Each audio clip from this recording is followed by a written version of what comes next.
Welcome to the Executive Real Estate Investing Show. This podcast is for you, the busy business owner or executive looking to create generational wealth. Here, we're going to show you how to do that through real estate investing, from multifamily to industrial and everything in between. You will become a real estate investing expert. And now, here's your host, Michael Holman. Hello, everyone, and welcome to another episode of the Executive Real Estate Investing Show. As always, I'm your host, Michael Holman, and it is great to have you with me today. Excited about our guest, Esteban. You're going to hear the whole interview. He has so much energy. He's so active right now. He just exudes energy, and I'm really excited to bring him on and have you listen to this interview with him. Fantastic. He's got so many things going on. In the meantime, I want to make sure you're going to the website, executivereishow.com, checking it out. You can go to the show notes. You can see all of the details, any of the references that me or any of the guests make. They are posted there. You can sign up for the newsletter, ask an executive question, all sorts of things you can do at executivereishow.com. Go ahead and check that out today. Also, if you've been listening for a while, leave us a rating and a review on iTunes, on Spotify, wherever you listen to your podcast. That would be greatly appreciated. We want to get this out to as many people as possible. So please make sure you're leaving us a rating and a review.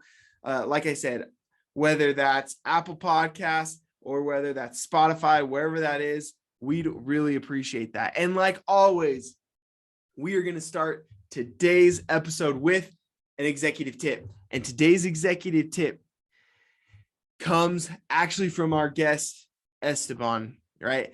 And one of the things that he mentioned that I thought just was so good that it was worth repeating is once you learn a skill, right? You need to learn a skill, you need to learn how to master it.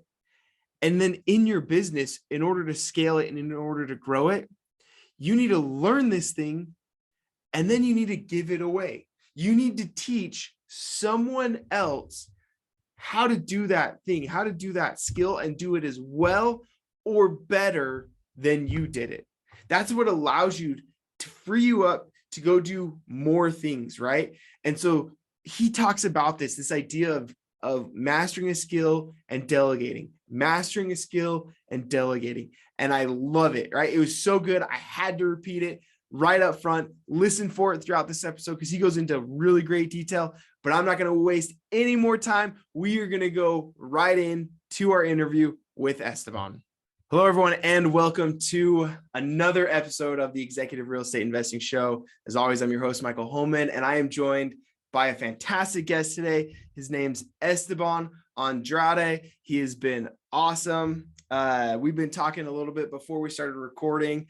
And just a fun guy. We just realized we both just got over our bouts with COVID. Hopefully by the time that this records, we're past a little bit of that, but it's raging strong. It feels like everybody in the world's sick right now, Esteban. But welcome to the show. Esteban is the founder and CEO of a media agency company. Hesel, did I say that right, Esteban? Yes, Hesel. Yeah. Hesel Media. So he helps real estate investors generate motivated sellers online. He has also helped real estate investors generate more than $4.2 million worth of fix and flips. And he's also first generation immigrant to seven-figure entrepreneur in the real estate investing space. So really exciting stuff. I'm really excited to dive into this journey with you, Esteban, but welcome to the show. Thank you so much, man. Thank you, Michael, for that amazing intro. Absolutely. Well, we appreciate you coming on and talking with all of the guests and all the listeners. So Esteban, I gave my little introduction, but tell us about yourself. Yeah, absolutely. Thanks. Like you mentioned right at the end there, I'm a first type of immigrant here in the United States. I actually came from Canada first. So my journey was, I was born in Colombia. Then I went to school and I did my education in Canada. And then from Canada, I wanted to move to the US. So I moved to Michigan first. And that's where all this, first steps in the US economy, me getting a job in the automotive industry, took me to get a good job with Chrysler. And then COVID hit. All this COVID hit made me go into full-in entrepreneurship.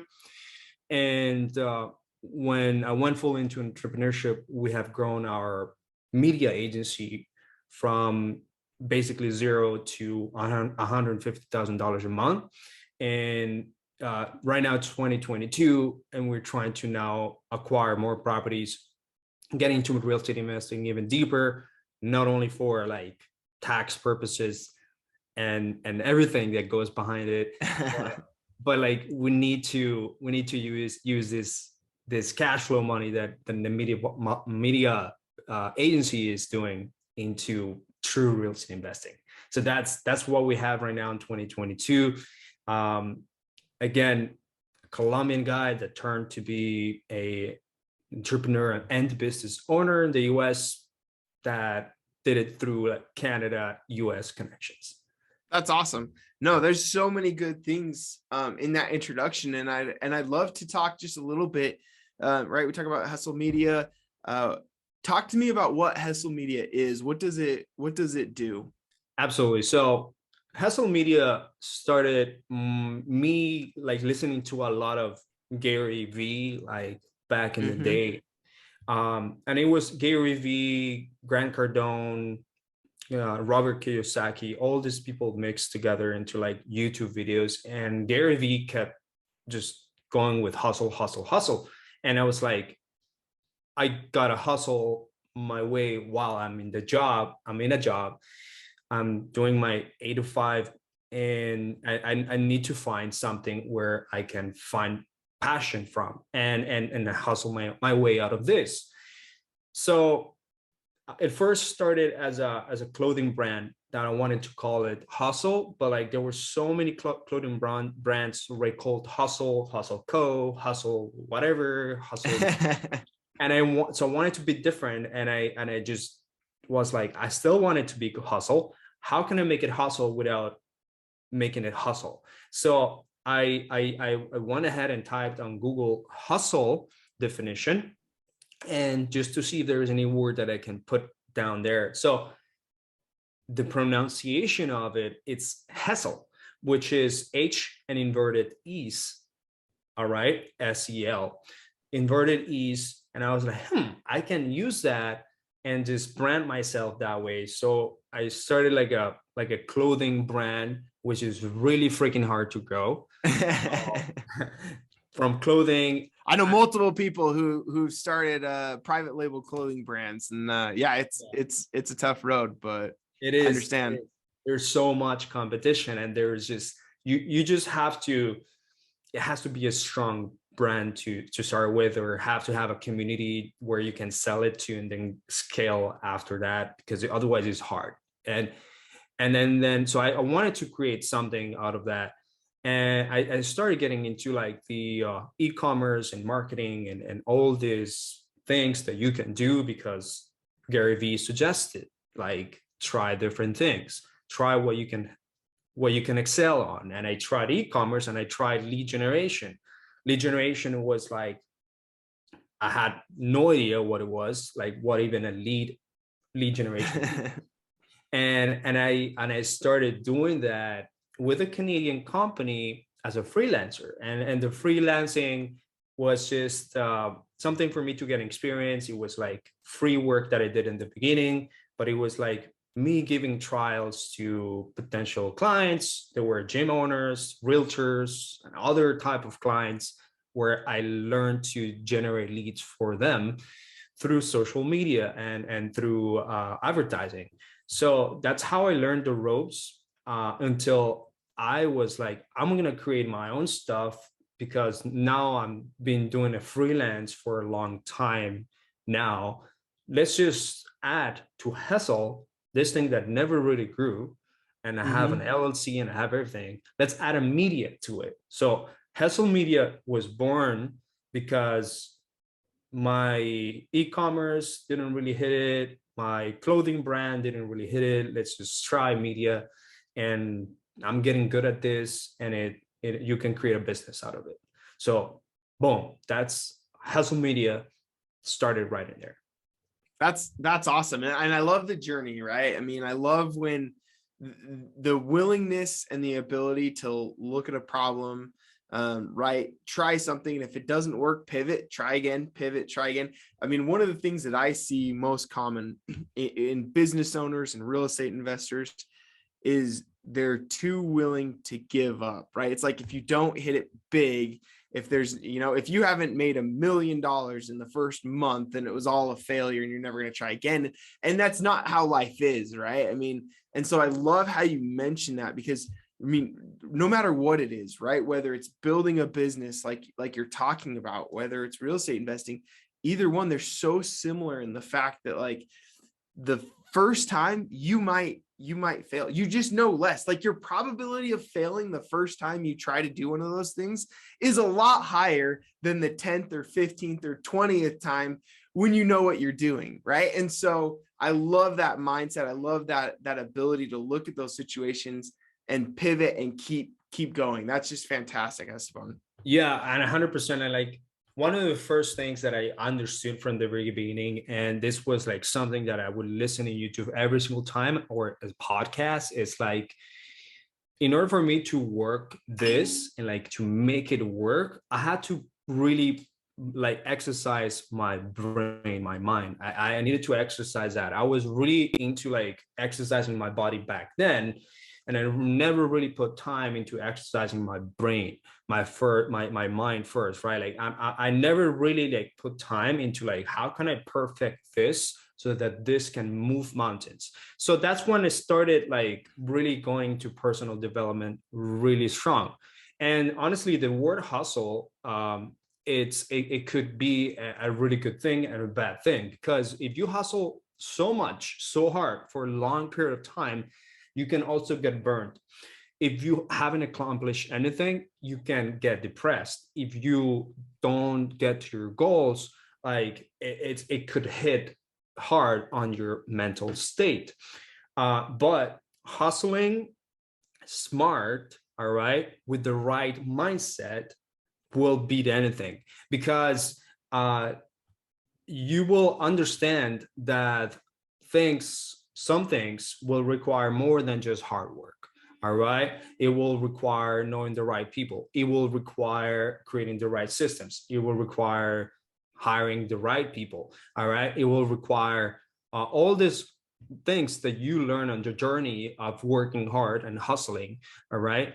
Those are the things that you get to learn. All right. So every single time that I would just go outside of my job and like finish off like my day, I would have that mindset, like, let me exercise, let me have a podcast, YouTube episode to like exercise my mindset, because I know what I'm doing is uncomfortable and it's hard and like it's not meant for everyone. So like I don't want to fall into the trap of like giving up, and also have that knowledge. So like I will have both times for me, like the mindset part, and I will have the knowledge skill set part in order to make it work.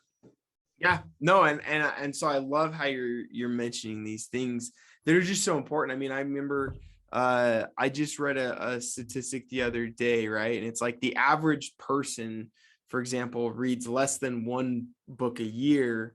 And the average, I think it was like the average CEO or executive, I mean, reads something like 60 books a year, right? I mean, it's just this monumental difference. And maybe I'm butchering the statistic, but the point was the same, right? It was the average person, does very little to improve themselves, to exercise their mind. And the top performing people, they're doing a lot all the time, to sharpen the saw, to make themselves more knowledgeable, to gain more experience, to be a better them, right? And so super important. And things like podcasts, YouTube, great places to go in and get that information, right? Yeah. Give you those different perspectives. I think that like in order for people to really start any business or continue growing in any business, have second businesses, third business, whatever, is because they've went through a path of acquiring skill sets. They have to acquire skill set first, whether that's marketing, team building, scaling a sales team, whether that's sales itself, whether that's like knowing finances so well, tax code, really knowing how to invest your money. Those skill sets, those are the things that will continuously making you more money, because the more you learn, the more you're going to earn, right? And at the same time, part of those skill sets is like knowing when to be very strong, and because shit is going to happen. So that is the skill set. I think that's the brain wavelength skill set that a lot of people don't get from the beginning, because it's the hardest to get. It's like literally your mindset. So that's something that I needed to acquire from the beginning. Yeah. I love it. So Esteban, I have a question for you. As you've been building this business, what has been the most difficult part of building Hesel Media? It was me getting outside of my own head, that I needed to hold into my profits, and I needed to hold into stuff, like the stuff that I was acquiring or the money that I was making. I think that once you let things go, like for example, whenever I started letting my profits go, like me not seeing profits, but rather like giving it to someone else, I saw growth. Once I started like letting go of things that I had to do on a day-to-day basis, I saw more growth. So at the beginning, it was very, very hard to go through from the stage of freelancer to an actual business owner to an actual CEO, and then, you know, moving forward. Like there's levels that you have to go through, and those levels, your mind is playing games with you, because at the beginning I would not hire a freaking virtual assistant. And I was like, oh, I have to put the effort in finding one, and then I have to pay someone when I can do it. It's so easy. Like those things at the end of the day are the ones that are stopping you from growing and stopping you from getting to the next level. And those are very simple things that people don't do. And I'm going to give you an example. My dad like has had a business for already 13 years, but only after like, or 13 or almost 18, something like that. But only to like years after of doing it himself, like years, he started like employing subcontractors or contractors. So he didn't remove himself on specific things, because he was like, I'm so comfortable and I know I can do it. I'm a master of my own world. Why do I have to pay someone else to do this when I can do it and can totally put the time to it? So he never grew his business, right? Like his business is still like it went like this and it stayed stagnant, still living there, still putting there, but like never really like felt or will never touch the fruits of like letting go and see what happens. So like maybe you don't work anymore one day, right? Because he's letting go of things. So those are the things that I quickly learned. But I learned it because I got into some good coaching and like good mentors that really show me that that's the way. A lot of people continue to not grow their local brick and mortars or their local small businesses because of that same thing. They just don't let go, right? Yeah, you see that a lot with that transition from founder to CEO, right? I mean, I live in Utah. There's a ton of tech companies. We have the Silicon Slopes right here, and there's a lot of these tech startups, and that is the classic dilemma that a lot of these founders get in, because as a founder, they're involved in everything, right? They have their hand in everything. They were there when there was one person. They were there when there's 50 people, right? They want to be involved in everything that's going on. And what happens is as the business grows, that becomes increasingly difficult, right? And there has to be this mindset change where a founder does everything. A lot of times a CEO has to lead, has to inspire, has to delegate. You know, it's a different skill set.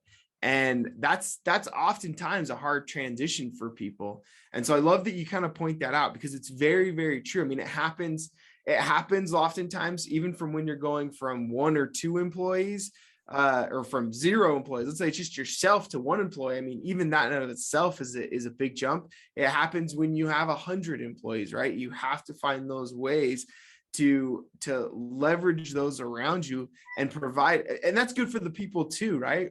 I mean, the people who get those opportunities, they want to own that space, right? They want to be responsible. They want to be in charge of those things, and being able to let go in that manner, hire good people and trusting them to do a good job is vital, I think, to the growth and success of any business. So awesome that you pointed that out. Thank you. So I want to take a little transition, Esteban, and get a little bit into some of the real estate, right? So I know, Hesel Media, it's helping a lot of real estate investors, home flips and wholesaling and things like that. What kind of real estate investing are you involved in? So the real estate investing that I've been involved in is mostly towards flips. So I really liked kind of getting into a property, seeing it very ugly, and then seeing it very pretty after me and my team have done some work into it. And then when I'm saying that my team is like the project manager that we have in Detroit, or even my parents that we purchased a property together, and like we purchased it outside of the US. We wanted to see what was that experience. So we went from a property that was really beat up, it was an apartment, to a really good looking apartment. And I love seeing those. And I think most people love seeing those transformations. The problem with that is that it does require a lot of your bandwidth if you don't have the proper systems and people in place. So the ones in Detroit, for example, even though we have a project manager and we have like a contractor, and this contractor has subcontractors, there's always issues and problems that we have to take a look at. And flipping properties and scaling a flipping business is not as pretty as people think. And because I have friends that do like multiple flips a month, and I also have clients that do multiple flips a month. All right. So it's been mostly that. And I think that this year, 2022, I'm going to be acquiring and holding into more properties. All right. Again, like I said, I want to take advantage of the tax code. All right. Yep. I want to take advantage of those tax codes that exist by just acquiring real estate.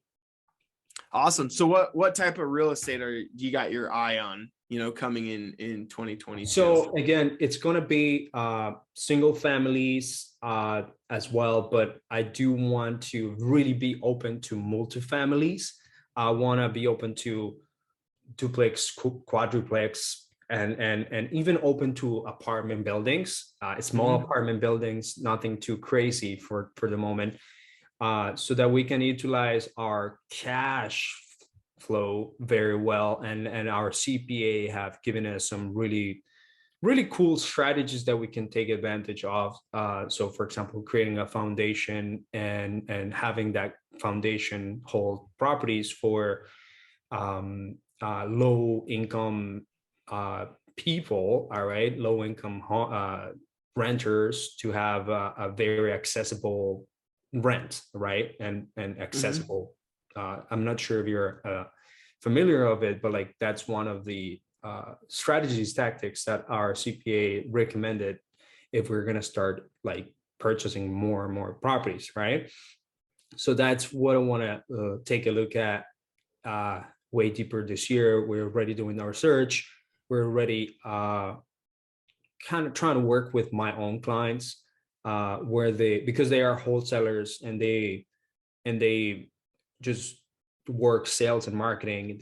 That's everything they would do, and then they would assign it to cash buyers or investors, flippers, and they would make sure to find those good ones. So I'm starting to work with clients and also with my own private community of wholesalers that would send us deals. I am very open to purchasing in cash and also purchasing them through creative financing, so that we have a better portfolio, like a bigger portfolio. Yeah, that's awesome. And as I'm hearing you talk, and you got all these visions for real estate investing, and I love it, right? And one of the things that's interesting to me that I want to ask you about, right, is you were in the automotive business. You said you worked for Chrysler, and then you had, Hesel Media, which did, some of these other things. How did you end up getting involved in real estate investing? How did that journey start with you? It was so I was in the automotive world, where really it taught me, like, holy crap, Detroit was like one of the biggest cities and economies in the US, like back in the 50s.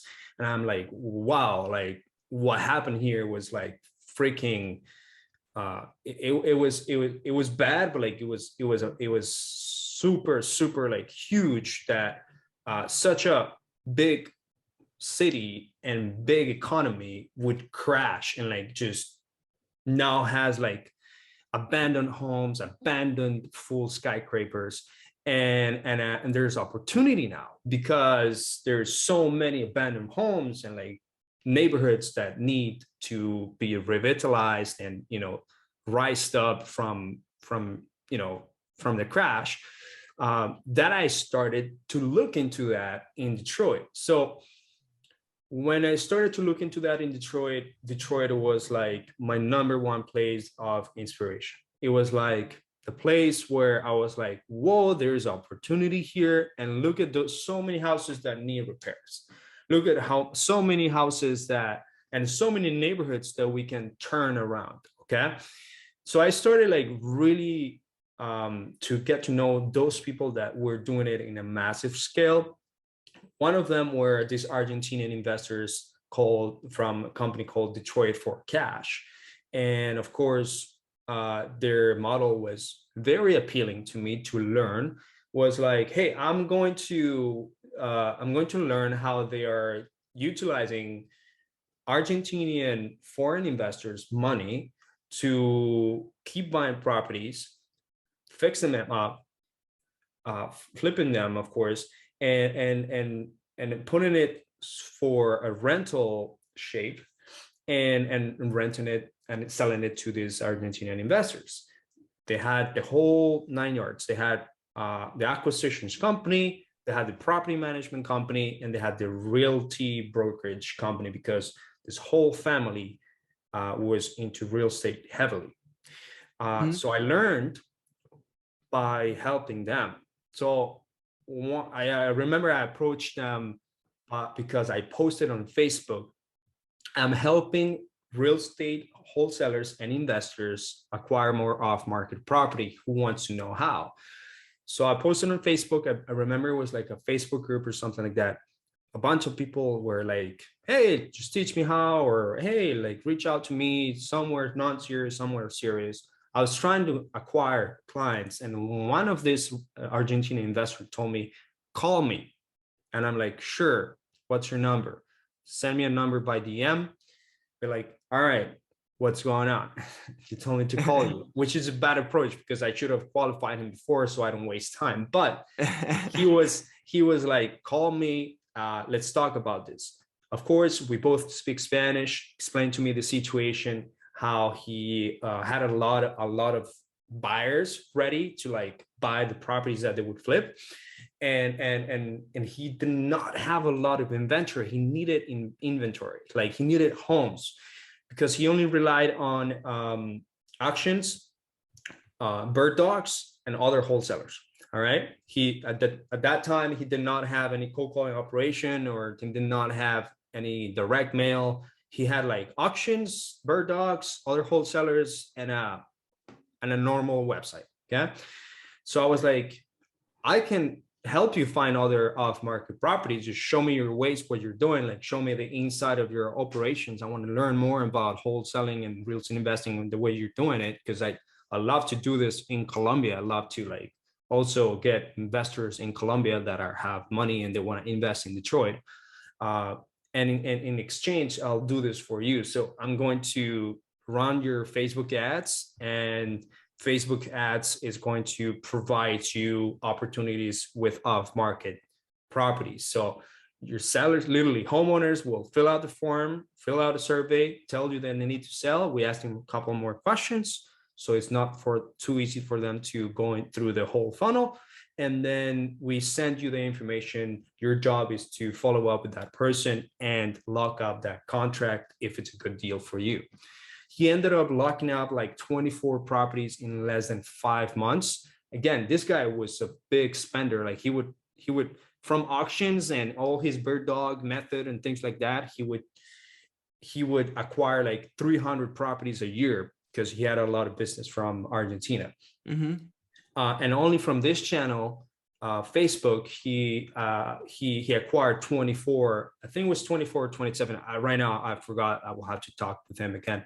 But it was about 24 properties that he acquired through Facebook advertising. This was 2019, me being a sort of freelance. I want to exchange value and exchange some of my little expertise that I have gained by running down the Facebook ads, and at the same time me learning.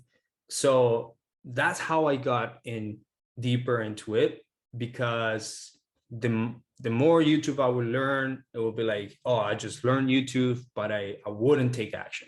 The more I go to these 3-day seminars from fortune builders, I would do it and I would connect with people, but I wouldn't take action. I only took action when I was already in the field, when I was like trying to exchange value with someone, or work with someone that has already been there in the field. That's how I did it, because otherwise, like it's a hard model. It's simple, but it's a hard model to get into, because you have to go from not knowing how to generate a lead and selling the idea of acquiring someone else's property, all right, to having a full-blown acquisitions team. Yeah, that's, so many things that you said there are spot on, I think. And a couple of things that I said that you said that I really love and just want to reiterate for everybody, right? You said something that a lot of people on this show say, and that's take action, right? I mean, that's one of the most important steps is to take action. And you also mentioned exchanging value, right? That's another thing I hear a lot in this space is, there's value to be had across multiple fronts, right? And oftentimes people want or need what you have to offer, and they have what you want or need, right? And so there's this idea of exchanging value and taking action, super valuable for anybody who's interested in getting into that, real estate investing in space, no matter what it is, whether it's fix and flips, whether it's wholesaling, whether it's, syndications, whatever the case may be, this idea is extremely valuable. Yeah, I think that one of the things that I really quickly learn as we go is at the beginning, whenever we don't have a business, we don't have enough savings, we don't have enough money, or we're just with lots of fear of letting that money go, we would try to put as much time as possible by adding potentially value to others, which should be the way. Whenever you're taking time from other people, you should be adding value back, especially if you want in the future, you want to have something related to it. But think about this way, like you at the beginning, like you are putting time and giving this amount of value so that you can get money. All right. But as I grew and as I went through all this, I could have also said all this value and time that I was giving, which is good, it felt good and everything, and it feels like you're doing something, could have really accelerated by putting a little bit of money down. And I could have used some of the money that I knew I was being super, super frugal about, or just super, selfish on myself, into the right method to accelerate my growth. Okay. So what I'm talking about is I could have, instead of me taking 6 freaking months or 1 year into learning one single skill set, all right, or 2 skill sets, I could have paid something, someone, or somehow, so I can learn it instead of 6 months to 1 year, I can learn it in 1 or 2 months, all right, or less than that. Because the fastest that you learn a skill set, the more competitive advantage you have against everyone else and against yourself, against what you're capable of doing. Now, if you learn all the skill sets fast, whatever you're thinking that you could have accomplished in 1 year, you could potentially accomplish it in 2 months or in 1 month, because you are putting yourself ahead in the game, your own game, by putting a little bit of money. So paying for good education and paying for good systems and good proven processes or blueprints or whatever that is worth it. And I've learned it very much in any industry that I've been into, because it puts me ahead of my own game. All right, it actually forces me to like take faster action, because I'm like, holy crap, I'm not procrastinating for 6 months or 1 year on like going hard on it. Right now, I was given the blueprint or lesson or the coaching or the whole map, and everything I have to do now is like take one more step and then keep going forward. All right, I think that's how like most people grow fast, by acquiring quick knowledge and doing fast action. Love it. Love it. No, all great advice and great things to talk about. Esteban, we are going to move into the last 2 questions that we ask every single person who comes onto this show. Number 1, what is the best business advice you were ever given? I think one of the best business advice I was ever given was, I think it's going to be very related to what I just said. I have to make sure that I build a machine in my own head that can teach others so that they can become other machines. What do I mean by that? When I started acquiring all these skill sets and everything that I have, like all these trainings and all these little things, I have to quickly put it outside of me and like give it to someone. I have to quickly delegate it and hire someone that has the capabilities, is highly capable enough to do the exact same thing, even though I'm super proud of doing that, but do it fast. We need to be able to be able to replicate yourself super quickly so that you can do more things and level up faster. Because if you get so good at one thing, but you keep doing that one thing for years and years, you're missing out on how good you can be at this other thing because you haven't not delegated it.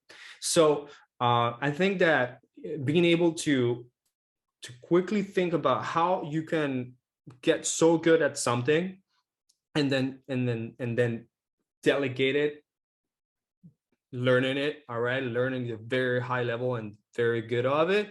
You should be doing that in order to really grow a company, a business. That's the biggest piece of advice that I can do it. Like, so acquired all these skills and give it to someone really fast. All right.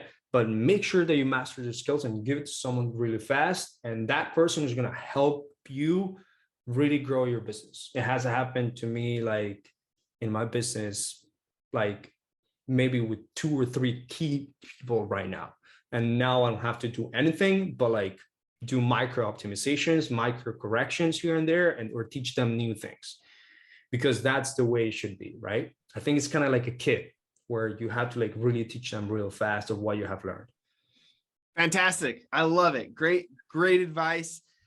Question number 2, what real estate investing advice would you give other business owners or other business executives? Yeah, I would say that and I just had this conversation with another agency owner that is going to acquire more properties. Not everything is the BRRRR method. Like, not everything is a traditional way of you acquiring properties, because there's just so much more. You have absolutely no idea, if you're listening to this, if you're thinking that you will need credit or your own money to invest into properties and do like the buy, rehab, blah blah blah, all this BRRRR method to be able to invest in real estate.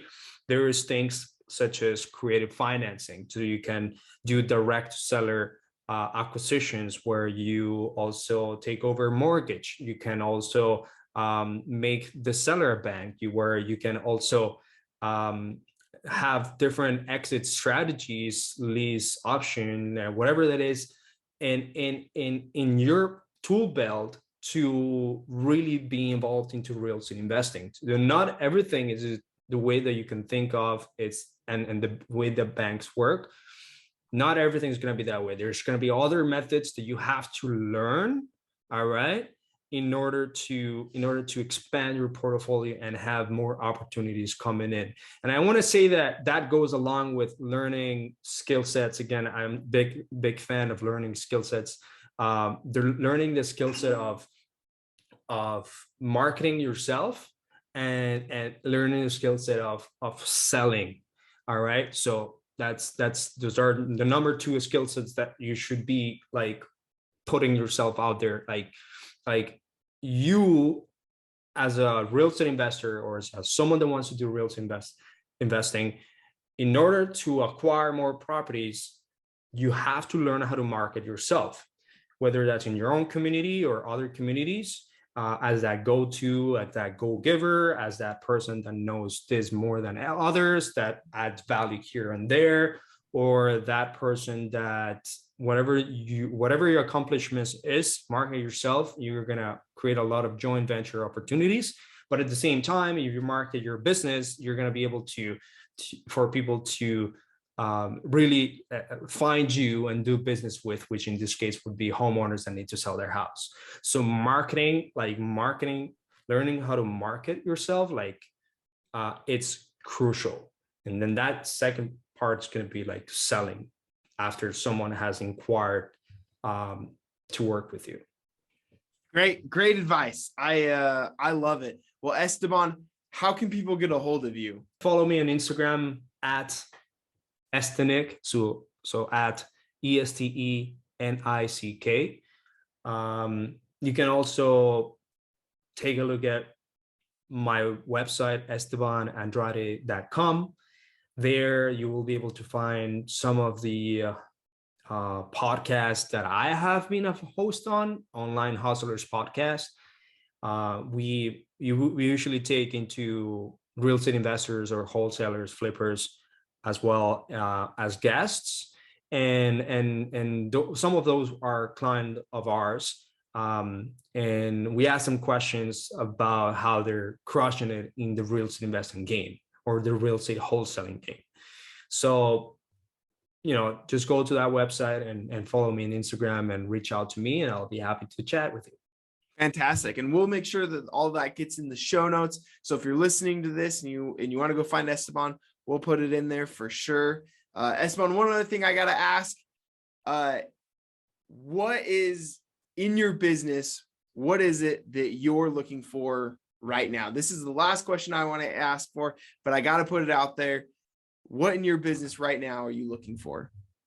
So I want to be able to create multiple businesses, and one of the business that I want to create is like a very repeatable acquisitions machine in real estate investing. Right now, this business that I created, one of the first business that I created that is highly successful right now, I did it with our partners.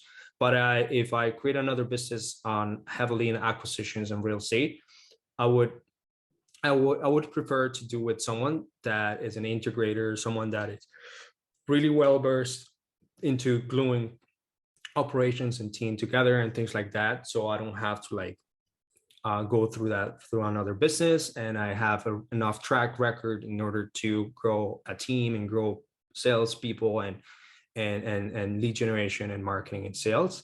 that I think that with the right integrator, we'll be able to close a lot of deals. So I'm looking for that. I'm looking to get into more sub businesses or horizontal businesses within this niche. So I think that I can do that successfully with partnerships. Awesome. Well, Esteban, thank you so much for joining us today. It was a pleasure. And we appreciate you taking the time to talk with us and our guests. Thank you. Thank you. Thank you for listening to the Executive Real Estate Investing Show. Ready to learn more? Go to executivereishow.com for more episodes and resources to help you create generational wealth through real estate investing. That's executivereishow.com.